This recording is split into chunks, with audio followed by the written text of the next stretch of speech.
Welcome to Living in 3D Power, a space where questions matter, stories heal, and joy is our practice.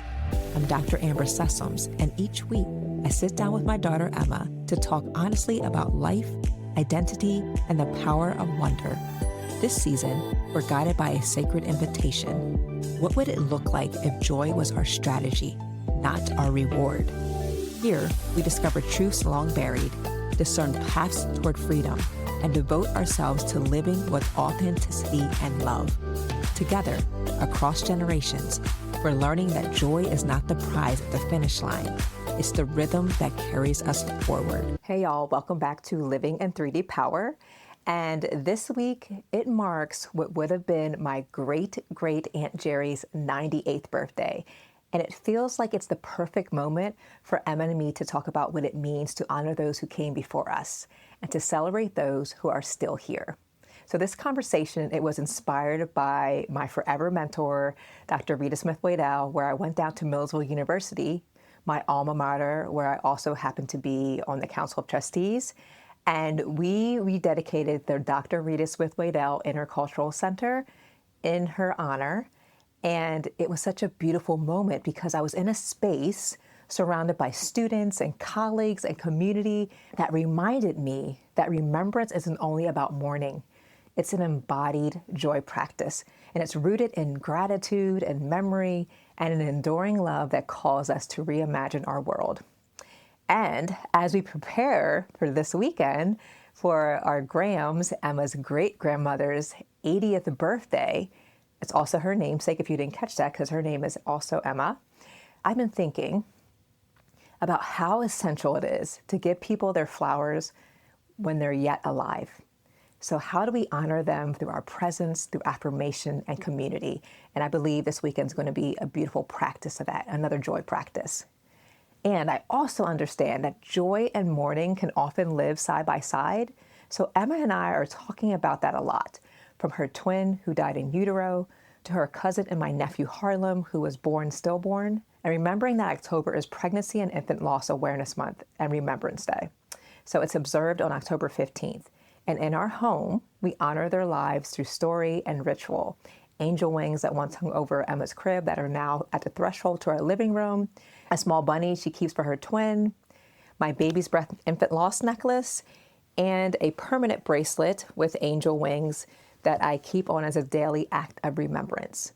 And I also want to note, and I'll put the link in the show notes, that the Caring Place, which is neighbors to us, they are an amazing resource for children who are grieving and mourning loss. But they remind us that children grieve differently.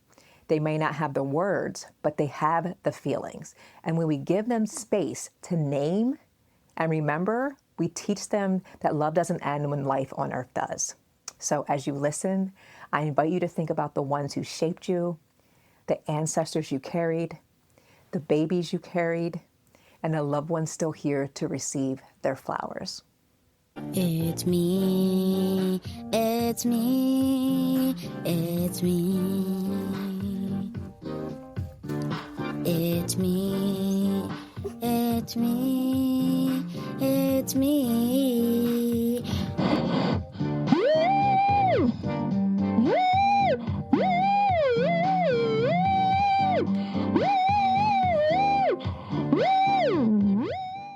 Hey, it's me, Emma. Welcome back to Living in 3D Power. And today we are going to be talking about our relatives or ancestors. Yes, so got this idea because last week I went to Millersville University, my alma mater, two-time alum there, got my bachelor's, undergrad, and then my master's there. And we had homecoming this past weekend. I went to Millersville University on Thursday because we rededicated a center that was named after my mentor, Dr. Rita Smith-Waddell. And she was such a pivotal person in my life. I know you see the picture of her in my office, the picture of the marble frame in my office. That's a picture of where the elephant is. So the golden elephant reminds me of Rita because she loved elephants. She was a Delta. Her favorite color was red. But they named this center after her. She died, oh my gosh, how many years ago from triple negative breast cancer? She fought that for 10 years, which is a miracle in of itself. And there's never anyone that I've ever met that died with so much grace, a lot of people will be afraid to die, but she embraced it because she has such a strong faith. And I think she was so clear in that she lived out her purpose on this earth. So the beautiful part about it is when you talk about your ancestors and their legacy, like what they leave behind, she has so many students. I know what legacy means. What's that mean? It means like something they left from the past that was great, that was like good that they did. Yeah, that you can carry on too. So there's a part of that she imparted in us. So I was thinking about it too because I was driving down to Millersville. I was not in the best mood. It was a rough day. I had a rough conversation with someone. So I had to get myself together because... What was the conversation? You so nosy. It was a conversation about values alignment. Am I in or out of alignment with my values? Because one of my biggest values is what? Do you know any of my values? No. You don't remember? That you want fairness. Fairness is really big for you. But mine, a really, really big one, fairness is very important, is connection. So having meaningful connection with people. So it was a conversation about that and it just made me think. Boop. Yes, it was like the E.T. finger. So I had to think, and it gave me about a 50-minute drive to think. But the hard part was that I had to get myself 50-minute drive down. I had to reshift and refocus because I was going to be speaking at this event for my mentor. So I wasn't in the best frame of mind, but what happened is when I walked in the space and saw all those people there to celebrate her on the day after her birthday, so her birthday was October 1st, and this event was the day after, it just shifted something in me because there's something powerful about being in a room full of people that knew who your mentor was and also can speak about her in truth, because Rita was could be hard sometimes. Like, she was rough, but she loved us fiercely. At least I met her. You did, yes, because we used to go down to her house, Mm-hmm. and then every summer we would go to Fishbone, and you would get the bang bang shrimp. So yes, what was it called? Fishbone Grill. Yeah. So yes, I that don't like was that our place. summer tradition, and we would go over her I house. used to like that place. Yes. Before. And she loved you, and before you got sick, I know you were going to bring that up. But I do still have her voicemail when you were born. It's still on my phone. I will never delete it. But she called me when you were born and said, "That's a beautiful, beautiful baby." So I thought it would be really great for us to talk about our ancestors because we're talking about joy this season. And some people don't necessarily equate joy and grief together. But I think they can go hand in hand, that we should remember our loved ones. And you know what I'm thinking about? Remember the movie Coco? That scene, what's the scene that was like everyone's in tears? Whenever she remembers, what does he do? Does he sing a song to her and she starts singing the song? She sings the song. Because she had dementia at that point, right? So she couldn't remember stuff, but that song brought her back to her childhood.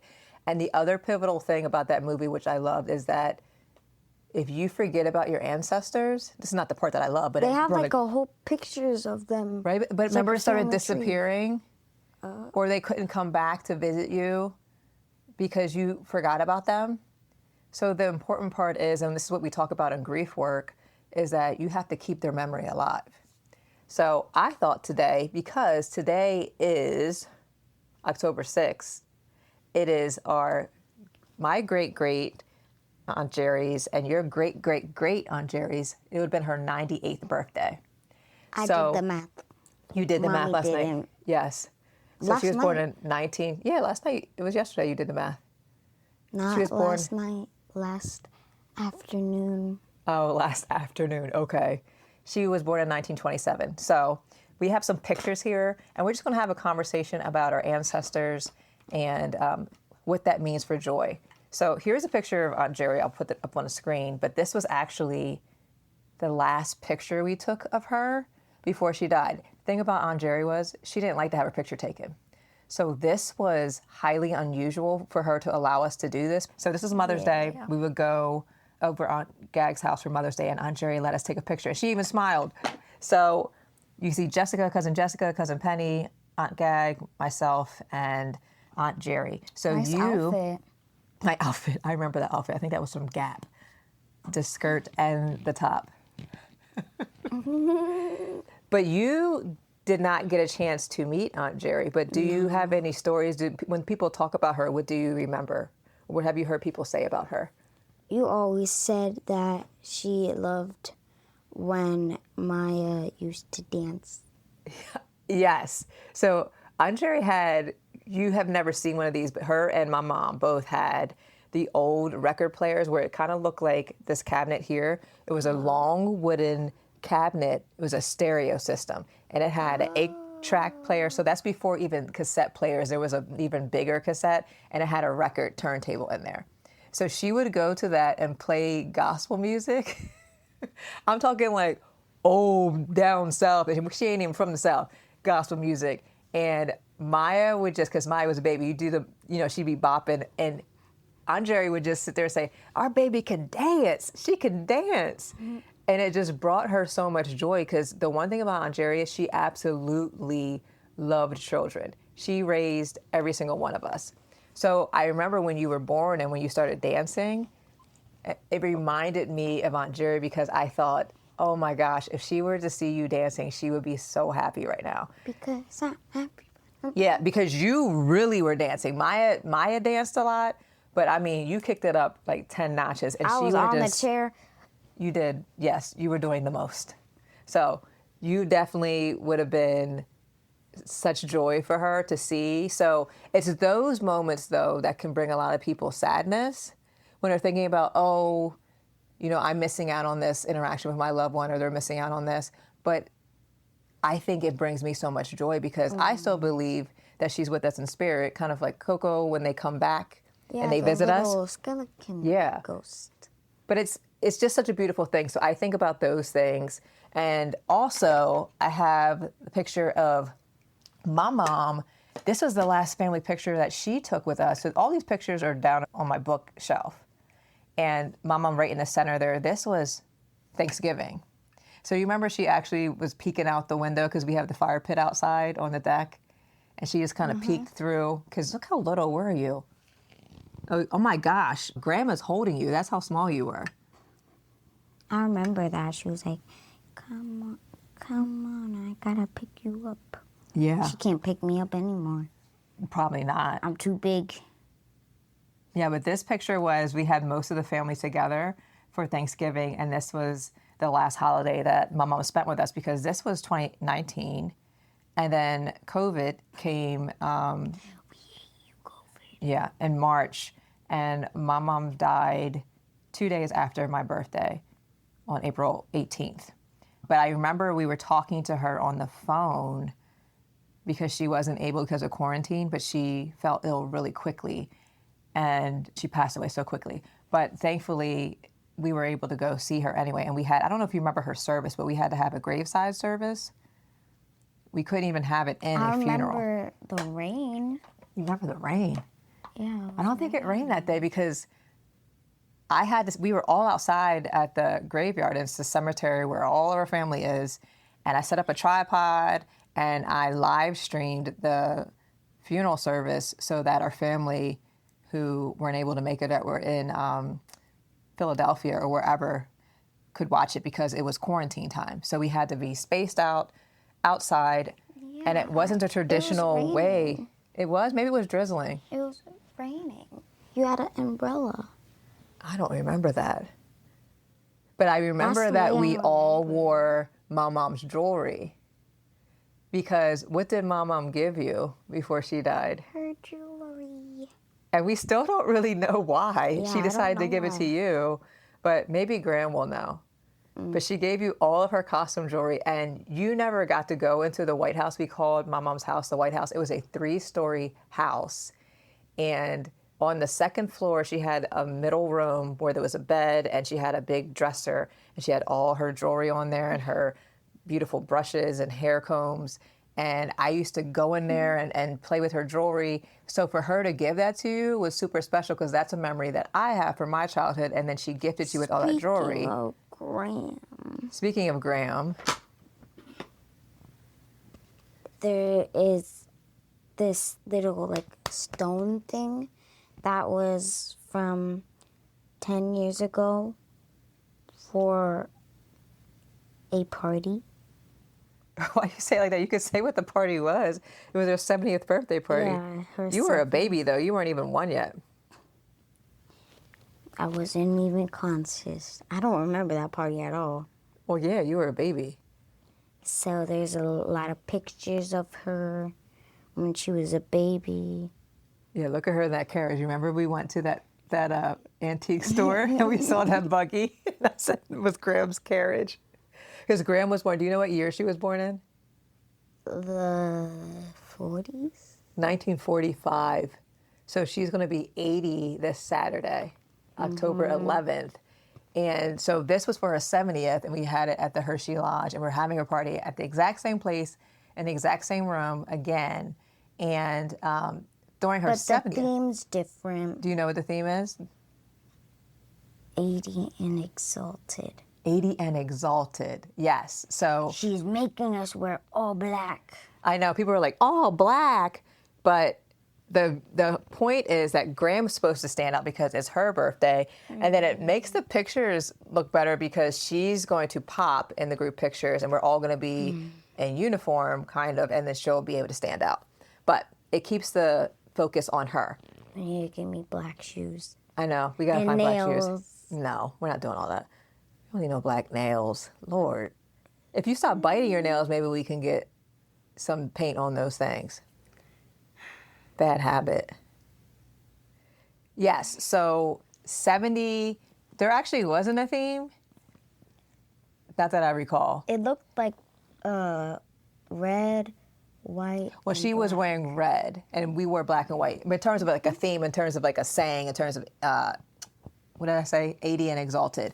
But I got the idea for her 70th. Oprah did a Legends Ball, I think maybe in the early 2000s. So it was all these really influential women in her life, all these amazing women. And she did a spoken word poem. We Speak Their Name by Pearl Cleage. So various members of us got up and did this rendition of the poem for her. And I also did a documentary. So you don't remember this because you were a baby, but the cutest part was we talked about because you're named after Graham. And it was a surprise to her. And in the video, we cut to you and Daddy's holding you. And you were just like, making these little cooing sounds. And I literally just put subtitles next to everything you were saying. It was basically like, I'm so glad I'm your namesake. And it was the cutest moment. But I interviewed, my mom was still alive. So I interviewed her sisters, Pop, which was ridiculous, her daughters, and myself.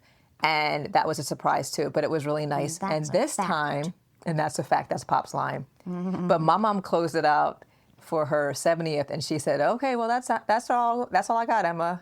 Happy birthday. That was the ending. But for this one, what are we doing this year for her 80th? What's the video this year? I don't know. What did you do last week? You and Graham. Oh, it's a surprise. So, Well, Graham obviously knows about it. we're having an episode. Why are you making that face? If you're not watching, she's making this devious face and she's lifting up her eyebrows up and down. So we're having a special 80th birthday episode, and we're going to show a segment of that at her party. Exactly on her birthday. Yeah, we're showcasing it on her birthday, but we'll show the video to everyone listening or watching next Wednesday. So that'll be next week's episode Wednesday. after her birthday. And we can kind of recap a little bit of that. But that'll be a surprise for the guest. And there's some other surprises we have in store for Graham. And I'm really excited about that. So hopefully we can have a highlight reel from the event to showcase how we celebrate an 80-year-old matriarch of the family. But I think, There's gonna be cake. of course there's going to be cake. It's at the Hershey Lodge. Reese's peanut butter chocolate cake. Apparently it's a fan favorite there, which makes sense because it's Hershey's chocolate, so why Mom's not have gonna something with Hershey's like chocolate? 5 pieces. I know, we're going to watch it. She's going to be devouring it. She's gonna be like, And too bad Pop-Up Eddie can't come because that's his absolute favorite. she's gonna be like, no, peanut butter and chocolate. Why? Y'all, she should be an actor, right? So let's think about the party, though, because the theme is 80 and exalted, and 80 and exalted. Exalting someone means to tell them like how you feel about them, to give them honor and reverence. And what do you think the significance of that would be for the 77 people in the room to be able to 77. Yeah, like 77 people to be able to exalt your great grandmother? What do you think? Why is that significant? She's the matriarch of her family. We have all these people coming together to celebrate her on her 80th birthday. Because she's amazing. How do you think that will make her feel? Happy. Yeah. And there is a saying, and I can't really think of it. It was like, give someone their flowers while they're still here. Because if when you go to funerals, you see a lot of flowers at funerals. And what good is it? Roses. What good is it if there's flowers when someone's dead? Yeah. So give them their flowers while they're still here, which means that we don't wait until someone's dead to tell them how much we love them. We tell them when they're alive. So what I think is going to be awesome, there was something, who's the guy that played Spider-Man? He's the one with the English accent. Tom Holland. Tom Holland's? Oh, I don't think that's him then. Tom Holland. He's younger though, right? Tom Holland. Is he dating Zendaya? Yeah. Okay, it's not him. Engaged. It's not him, but it's someone I thought that played Spider-Man, but I might be making it up. I saw a clip of this. He was talking about grief, and I think his mom died of pancreatic cancer. This could have been several years ago, but he was on a show, and he was like, it's okay if I cry. Wait, there's another one. I think it's that person, but he's also... The one from 2010? Maybe. I don't know. Well, at any rate, so if I find it, I'll put the link in the comments. But I watched it last week, and he was talking about if I get emotional, it's okay because I love talking about my mom. Because he's expressing how he feels. The grief is expressing all the love that he had yet to be able to share with her. And I thought that was such a beautiful way to honor her. It's just grief that has nowhere to go. But he loves talking about her. He keeps her alive, even through the tears. So I think that we can honor Graham in this way while she's still here and tell her how much she means to us while she's still here is really a good practice for us too, to really embody love more fully and tell people how much we care about them and not wait until something tragic happens. Yeah. How do we practice that every day? So what do you think? You think she's going to cry? She cried at 70 because you don't remember the video, but there's one part Aunt Florence, she just starts crying. She's like, when I grow up, I want to be just like you. And it's her sister. But there's like a 10-year difference between them. Whoa. 8-year difference. So she talked about that. But I think it's going to be really memorable, and it's going to be a really good practice for us. And let's see what other... Ooh, so we have 2 more pictures here. What's that picture? Kind of look like my mom. Who does? Me. Oh, I see it. Oh my gosh, you kind of have her nose. Because she has Graham's nose. Well, Graham has my mom's nose. So this picture was from when I was in my doctoral program. I did a research paper on, I don't remember what it was, the premise of it was, but it was essentially sitting down and talking with the woman or a family about the narratives and the stories that we've been told about ourselves and unlearning them. And it was across generations. And this is probably where I really got the idea. This is where the origin of having intergenerational conversations came from. She's the youngest? I'm the youngest.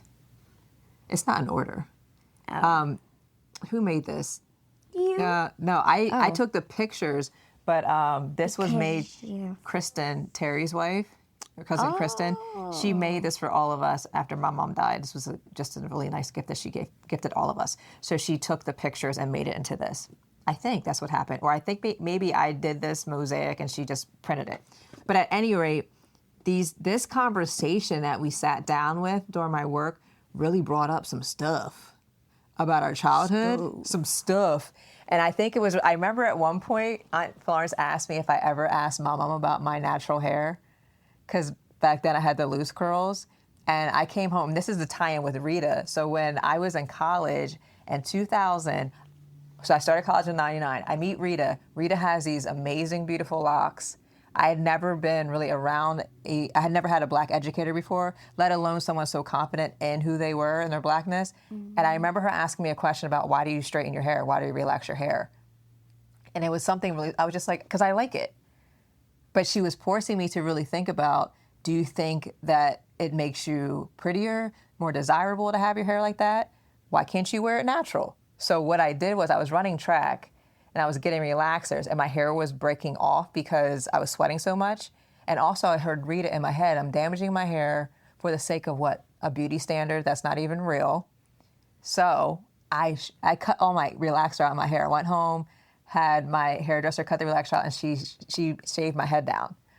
And I remember going home and everyone was like, what happened to this girl? She went to college and got all Afrocentric. Now she's Mother Africa.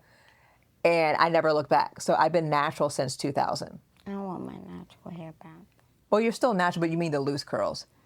Listen, when you get older and you can do your own hair, then we can talk about it. But I keep on telling you, I want to do the research to find out if I can make my scalp less tender-headed. Y'all, when I say this child is tender-headed, she's... You already said it like 15 times. But it's ridiculous. We locked her hair because I just could not deal with it. And she's even tender-headed when I do a retwist. I don't even do a full 2-turn palm twist. I do like a 1.5 turn. She got to get her whole entire life together just for me to twist it 1.5 turns. It's ridiculous. So the locks are not going anywhere right now because I don't got it in me. I just don't. But at any rate, Aunt Florence asked me if I ever asked my mom about my natural hair, and I was like, I never thought to ask her. So I go to ask my mom about my hair, and you know what she said? I probably shouldn't say this, but think about the generations, y'all. So my mom at this point was like 90. She says, I don't like no nappy-headed kids.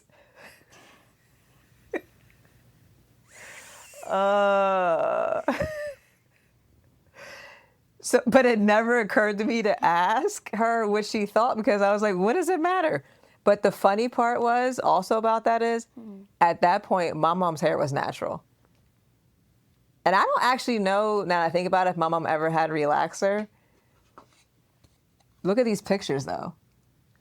Do you see which one is my mom? So, I will flash this on the screen, but this is all the sisters and Grandma Emma, who Grandma Emma was named after and you were named after. Can you find my mom in this picture? Which one do you think is my mom? What? That's Aunt Betty. She was the baby. That's Aunt Jerry. You can't see my mom in that? She doesn't look like herself? My mom might have been, I don't know, because that's Grandma Emma. So that's my mom's mom. Oh. And that's Aunt Jenny was the oldest, and then it was my mom. I don't know. I think it was Aunt Nip. That doesn't look like my mom. I mean, think she was probably in her 20s here. Oh. Maybe 30. Maybe 30. I don't know. This is in my mom's house. This was the back room in my mom's house. And that's Aunt Jerry, and this is Aunt Nip. So we just went to Cousin Loretta's funeral. That was her mom. And as I'm looking at this picture, Cousin Loretta, we actually called her Aunt Loretta. She looks so much like her. And that was Aunt Betty, the youngest. So when you see, I have all these pictures, y'all, on my bookshelf. It's kind of like my dead shelf because Aunt Nip, at her house in North Philly, she had a dead wall. So you would go in her house and this little strip of wall, it was ceiling to floor. It would be all the ancestors on her wall. That's just what she did. And I think now her oldest daughter has the pictures, but I never had seen anything like that. But now that I think about it, I kind of created my own little dead wall, but it's a shelf to really honor our ancestors. And I think it's really important. And I had the picture of Daddy Brown there as well. So these are the things I think it's really important to keep those memories alive. Even as we think about this month being like when you have a baby that's died either in utero or childbirth or a baby that didn't live that long after it was born. So you think about Harlem. This is the month that we honor babies that were born stillborn and that we have lost. What if they weren't born? That we still honor those babies, so we honor your twin too. So we honor babies that we have miscarriages or we have a twin that didn't survive. We honor all of those babies. So this is a month that we think about grief awareness and we honor our grief. We hold space for that, but we also think about all the joy that our loved ones brought us. And sometimes it can be hard for people during those anniversaries.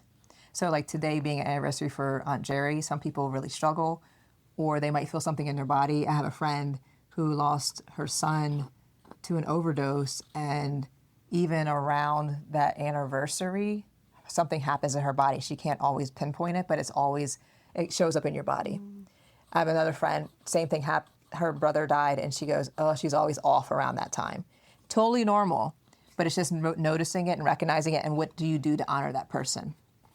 So what are you thinking about? Have a party. Have a party. You can have a party. Absolutely. I think I saw that online. Oh, I think our friend did that for their uncle that passed. They had a birthday cake for him, and they had a candle, and they sang happy birthday to him and blew out the candle. So I thought that was really sweet, too, that you can still honor that. And if I'm being honest, sometimes I think about it because you know what also is on Graham's birthday? What other day? Anniversary. Diana's anniversary is on that day. And I think about at some point, there's probably going to be an anniversary where Graham has transitioned. And then how do we navigate that? So how do we honor and hold space for that? So I think this is going to be really an awesome experience for us as a family. Now you'll remember this birthday because you're much older. But how do we honor her? They get to see y'all in conversation and all the giggles that I had to contain myself with because you said some stuff.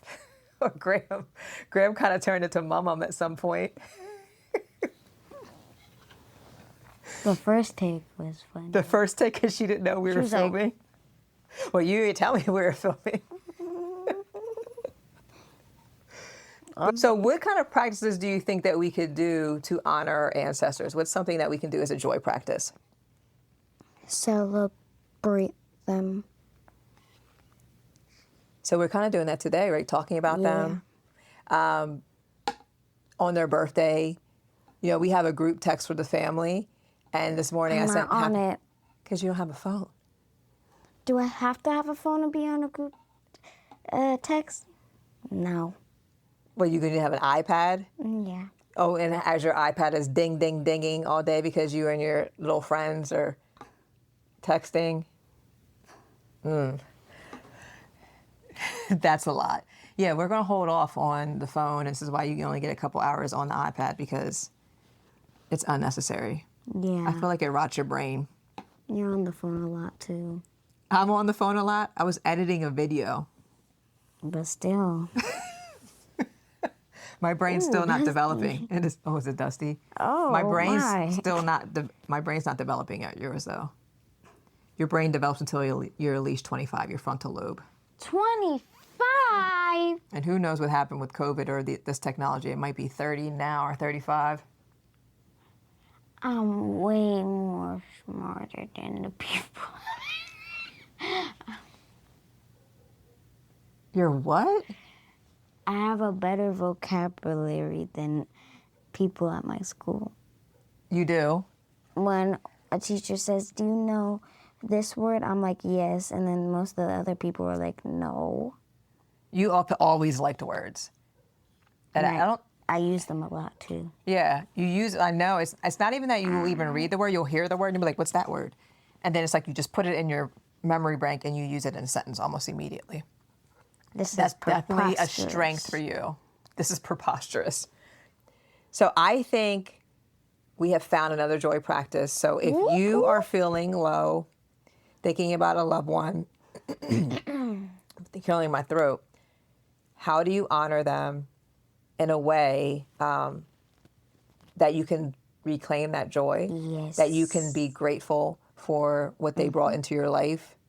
And I think the other important thing is that you can do it in community. I think that makes it even more important. So when you go to funerals, when you celebrate people's lives, you don't do it in isolation. I remember this one time when we went to a funeral on someone on Daddy's side of the family, and we went to a restaurant. And when I was at the funeral, I was sad. But when I was at the restaurant, I had fun because I was going around the restaurant with my cousins. And you don't get to, I think you've just met them for the first time. You hadn't seen them since you were a baby. They're in Virginia Beach, but that was Aunt Margaret's funeral. And it's funny that you bring her up because she reminded me a lot of our aunts on our side of the family because she was like no nonsense, would say the things, and she was really funny. But she was the youngest of the group. So I do, yeah. We went to, is it called? Maggiano's, I think is the name of the restaurant. It's near King of Prussia Mall. So we went there to eat. And you saying that you remember being sad at the funeral, do you know why you were sad? Because everyone else was. So you were feeling what everyone, that collective grief everyone else is feeling. And then it shifted for you when you went to eat. So we call that a repast. So after the funeral, you go and you break bread and you eat together and you fellowship together. And that does help you. So here's the thing, though. It helps people in their grief so that they're not alone in their community when they're grieving. Here's the thing we forget, though. When loved ones have passed, we'll check on you maybe like for that next week, and then we forget about you. They're like, are you okay? And then, oh, they're fine. Yeah, they're fine. It's been like a week. Yeah.